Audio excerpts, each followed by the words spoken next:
Today I will show you what I think is the strongest Reaper build in Elden Ring. This build makes use of both Frost and Bleed as well as successive attacks to achieve some very high damage. Here are the stats I recommend at level 150.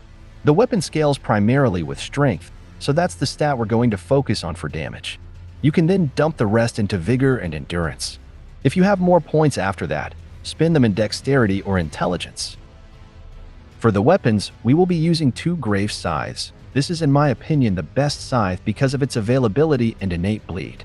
On the main hand, we will use the Spinning Strike Ash of War. This attack is very good to build up successive hits and status effects. It will absolutely melt anything that can bleed. In the offhand, we will use the Phantom Slash Ash of War. This is an awesome gap closer that deals a quick burst of stance and HP damage. Use the Cold Affinity on both weapons. Here's the drip I used during the video. For the talismans, here's my setup.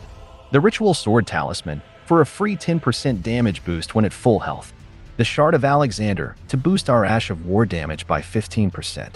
The Rotten Sword Insignia, to buff our successive attacks. And finally, the Magic Scorpion Charm, to buff our magic damage from the Cold Infusion.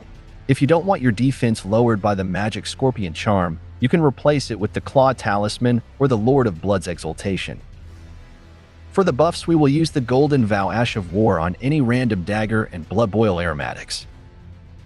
For the flask, I like to use the Magic Shrouding Crack tier and the Thorny Crack tier.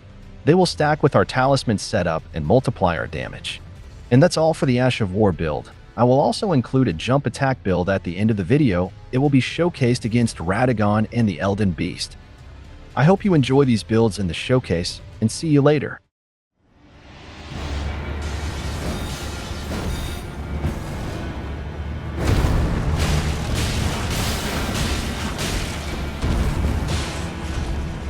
Well, thou art of passing skill. Warrior blood must truly run in thy veins.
Hey!